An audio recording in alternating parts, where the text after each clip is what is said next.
So here we have the RCs with minor, major, seventh chords. I've written out the horizontal formula. Anyway, you know what that is. We won't listen to it. I'll provide the PDFs and we'll go right away into the assignment where we had to use three-part line writing mixed with motor writing. Okay, let me just present that. This is a three-part line writing. Then we go into an RC3 ascending. I've repeated it twice with a slight variation. Then we go into, that was not really part of the assignment, but anyway, that's where the music led. So I followed my intuition and I came up with this root progression where we have D minor major 7, F augmented, back to D minor major 7th, E minor major 7th, and E flat minor major 7th. And then I've repeated this whole thing plus 1. So it starts with E flat, F sharp or G flat, augmented, and so on.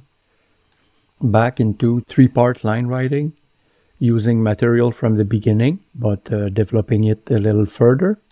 And finally, the outro or the finale. We'll have a listen to that.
Yeah, so that's for the sketch. I really like the overall sound of this piece. Now we'll go into the development, orchestration. Okay, I begin slowly with strings and a little marimba to accent the soprano part. And little timbali with that. Then we go into string and woodwind melody. And for the other section, we go into a horn, more of a horn arrangement, and the percussion being more present. So I'll stop there for the explanation of the orchestration, and we'll have a listen to that right now.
Okay, so that's it for the development of the sketch.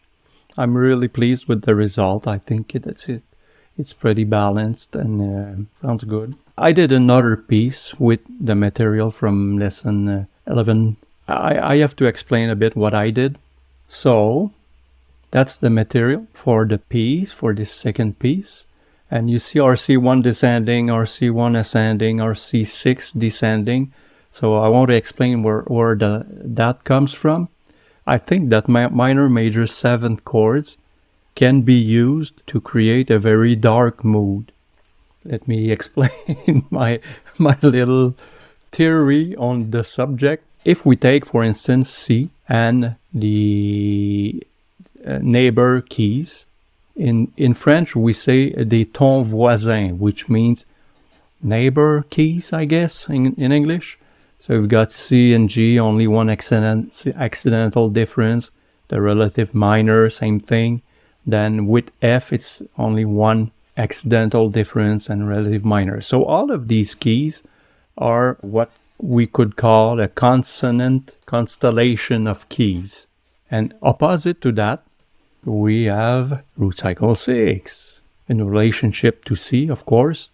And we have root cycle 1. So this is the dissonant constellation. What I did in my sketch was to use an ascending arpeggio of minor, major 7th chords and a descending arpeggio at the same time of the same chord, but then with C minor, major 7th and RC1 descending. So that would be B minor, major 7th on top. Then I did the same thing with D flat minor or C sharp minor, major 7 on top. And finally with F sharp or G flat minor, major 7. So the whole piece is pedal, 3-minute pedal. What else? I've used minor, melodic minor scale, faux scale. Well, actually, we didn't get into faux scale still, but my understanding is that it is a scale that you made up according to your need. So in this case, if we take the chord tones of C minor and B minor, same thing with C minor and C sharp minor, and with C minor and F sharp minor, major 7th. So first line idea, ascending arpeggio of the same chord, ascending and descending, I should say. Then same thing, but with B minor on top, D flat or C sharp minor on top, and F sharp minor on top. Also, I've used clusters based on the faux scale here, just 2-3 tones of this faux scale. And that's it. That's for the material. Now, here's the sketch. That's a pretty developed sketch actually, because I already had some sound in mind when writing it. So you've got the ascending and descending arpeggio, kind of as an intro, okay. Then the basic melodic idea with chords underneath. Same thing, same idea, but this time with B minor, major 7 on top. Then, just to change, doing 2 displaced. I say displaced because it starts a quarter note after. Then, same idea with the C sharp minor, major 7 on top. Then we go, well actually I had this idea of doing it with displaced rhythm, but I ended up not using it in the development. Then we go into the clusters. Yep, C minor, major 7, bass and treble clef with clusters. Same thing with B minor on top. Then adding a little effect just to give more tension. It's a very tense piece overall, I should say. And one thing that I want to explain about this piece is, as you see, I've got this complementary rhythm that gives an effect. And I've used 16th notes here and 32nd notes here. In the sketch, you'll hear that. It sounds very good, but I ended up not being able to use 32nd note. It was too fast for the instruments involved. Then then the climax, we go up to the RC6. So RC6 is my climax. F sharp minor major 7th over C minor major 7th. And little outro. Yep, that's it for the sketch.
Yep, that's it. So, it sounds good too.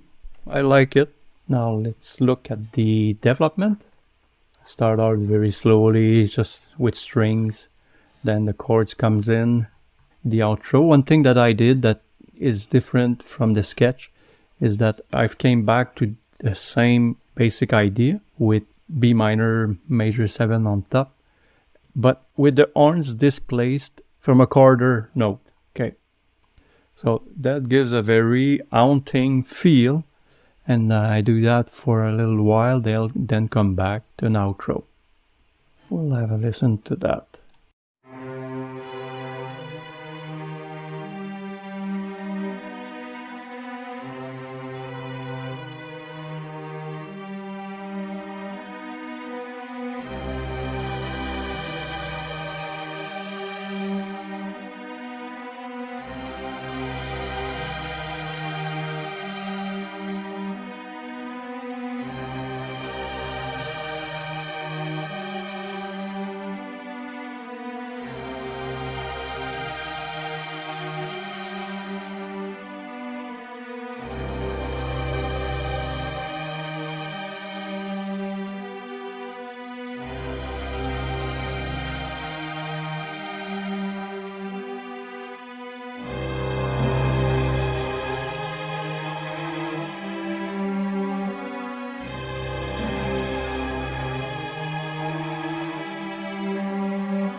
Yep, I think it sounds great.